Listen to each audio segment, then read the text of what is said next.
एक होती इडली, ती फार चिडली. चिडता चिडता पळाली, सांबार चटणीत बुडाली.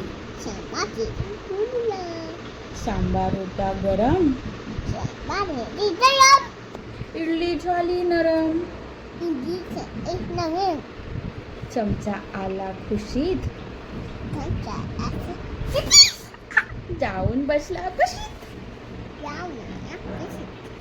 चमच्याने पाहिले इकडे तिकडे,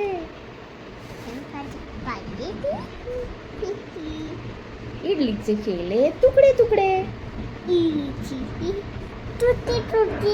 इडली होती मस्त, खाऊन केली फस्त. आता पाजून दे पटकन.